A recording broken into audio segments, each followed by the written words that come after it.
Tuesday morning, February. What's today, the 6th? Running a few errands. Just hopped on the interstate. Gonna go down the road here. I'm gonna do one of my little cemetery videos, I believe.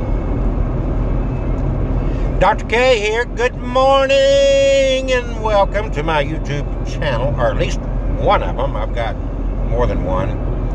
And got an abundance of wedding stuff on here. And this one is Ask a Wedding Pro. So we're going to talk about that for a moment. Alabama is, and they have been for the last 4 years, trying to change some laws regarding marriage, weddings in Alabama. Up to this point, the law has not changed. The Senate has passed a bill that's now sitting in the House, HB House Bill 162, and it's creating a stir among some of in the wedding business. And I've got my concerns about it, but for a totally different reason. People, anyway. So we're gonna walk through this. I've posted about this on social media on a few occasions, but this is very important. But it's important for a totally different reason than what I've seen some wedding vendors, people in the wedding business, being concerned about. So let's start from scratch, where we are today and how the wedding industry is affected by present wedding laws in Alabama. If HB 162, which is the bill that was passed by Senate and now is sitting in the House, is House Bill 162, if that were to be passed by the House of Representatives, then we're gonna see the difference between what would be then and what is now. So the most recent post, one of the local venues and another wedding pro had been posting something on Facebook in regards to, oh gosh, this will take people's livelihood away, and we got to fight against this, blah blah blah. And you know that they are totally wrong. And here's the wrong thinking. And so look at the present law. The present laws in regards to weddings, getting married in Alabama, are very basic. Couple goes to probate court in Alabama. They can go to any probate court anywhere in Alabama, and they apply for and get a marriage license. They have to present ID. They have to give some basic background information about themselves, prove who they are, and prove how old they are, and that sort of thing. And that the laws regarding age and who they can marry and that sort of thing. Okay. Then they have to either get a judge or a minister of some religious organization, and that is, I'm wording that loosely, but that's basically what it says. And that is very it's defined in Alabama through practice to be in a very loose way, because there's been kind of a cottage industry, if you will, of online ordained ministers. They have no experience. They're not really affiliated with a truly bona fide religious organization per se, and they stand up and they read a script, and there you go. So anyway, so the bottom line is that with that's where it stands today. Now we've got in the present state, this wedding industry, this wedding business industry, which is now a multi-billion-dollar business, I guess, worldwide. And I look at it and I want to say it's more like a multi-trillion-dollar business. Everybody and their brother's gotten a camera, had a barn, they built a venue. It's just really mushroomed into total insanity.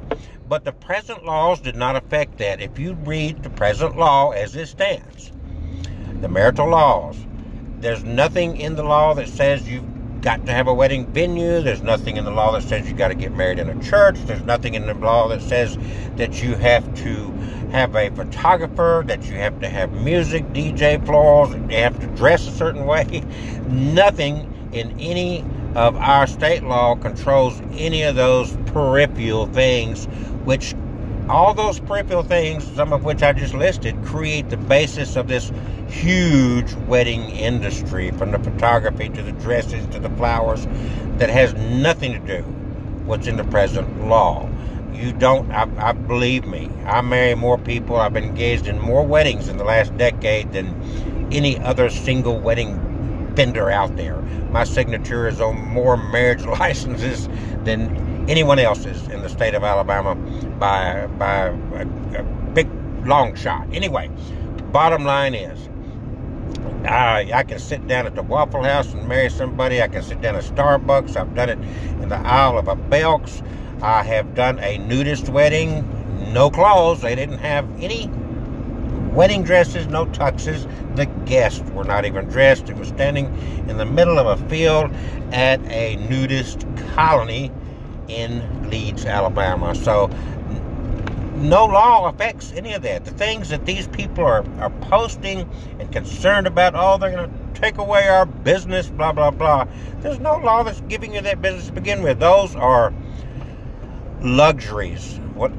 They're luxuries. They're getting photographs, wedding dresses, venues, all this stuff are total luxuries when it comes to a wedding.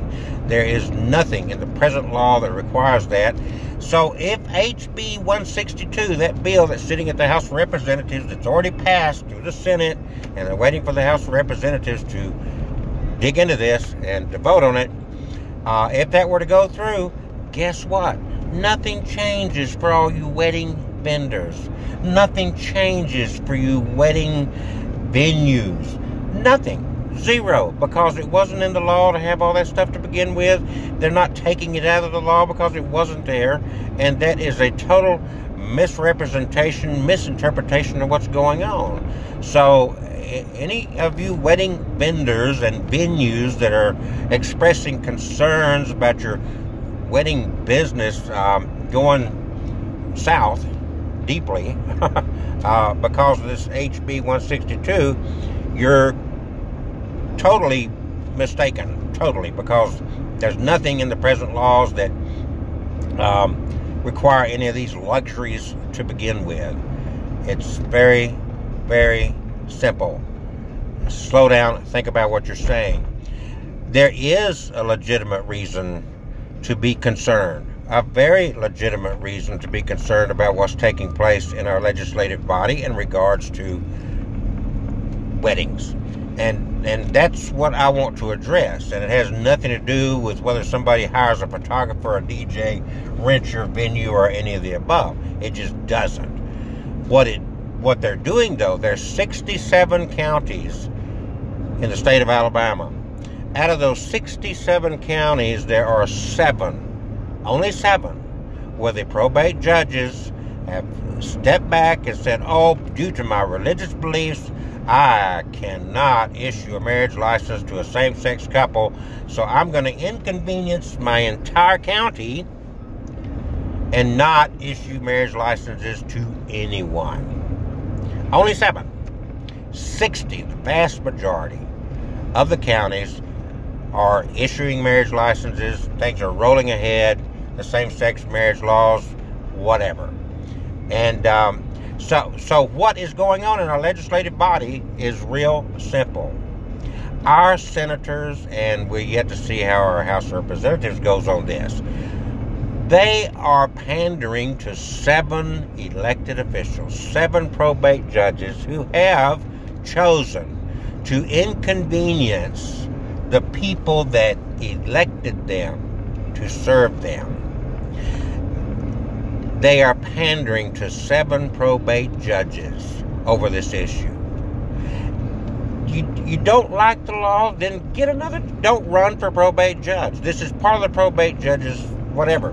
Now, to be very clear, I'm not totally against getting the state out of the marriage business, but you're not in reality at all.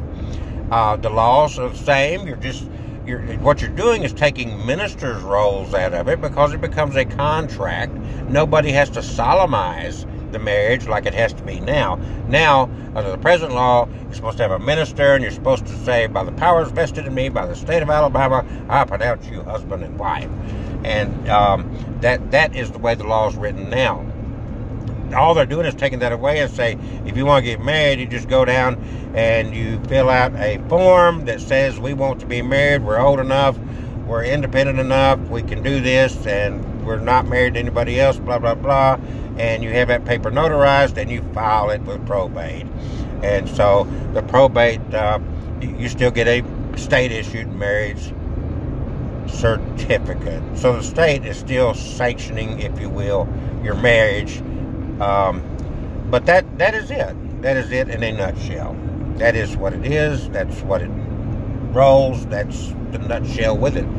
All these wedding vendors, any of them that you're concerned that, oh, this is going to take away from the wedding business, believe me, this is Alabama. We're a very traditional state. People in Alabama do things in a very traditional way. Just because the state, and you don't have to have one of these blown out ceremonies to begin with. Most people do, because they are, as we say, they're very traditional. And being very traditional, this is what they do. And it's not because they have to. They don't have to wear a white gown. Oops. They don't have to do any of this stuff. It is just a matter of tradition. So anyway, get over it. But there is a concern, if you think it's okay for our legislative body to pander to, get this straight, a very small group of elected officials, then that's the problem. Believe me, that is the problem. We are, that's sad, because the motivation behind this is what's totally wrong. Like I said, I have no issue with taking the state out of it, even though you're technically not taking the state out of it. It's just, it's just the whole thing is just more than silly, in my opinion, because the state still is controlling your marriage. You're still going to probate to settle your divorces and blah, blah, blah. So nothing really changed. They just finagled a way to say, okay, we're not going to issue marriage licenses anymore. Okay, big deal. Not going to issue a marriage license anymore, but you still got to file this piece of paper with the state. Nothing really has changed.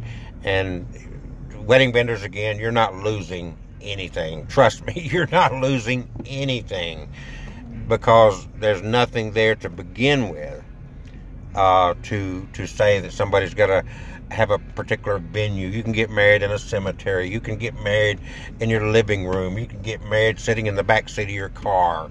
There's just no law that controls that whatsoever. You don't have to have a photographer. You don't have to have a wedding cake. None of these frills and luxuries that create this wedding industry are required by law to begin with. So this silly change, HB 162, that the House of Representatives is looking at voting on, this silly thing is not going to affect the wedding industry in Alabama at all. As culture changes over a period of generations, sure, it can change. The wedding industry blew up as it is today from nowhere. And all these things that people are into, no requirement whatsoever. So to think that this law is going to all of a sudden hurt your venue or whatever is just, you're not thinking. Rethink it. Use your head. Back in school, the teacher would say, let's put on our thinking caps. And you'll realize that you're worried about something you need not worry about, when you should be worried, again, about, very simple, you should be worried about having our legislative bodies, our elected officials, pandering to each other, changing laws for that, to simply pander to each other. Okay, that is all I wanted to say on that subject. I hope everybody's having a great day. I'm going to get out and do some filming here of a different sort. I hope everybody's having a great day.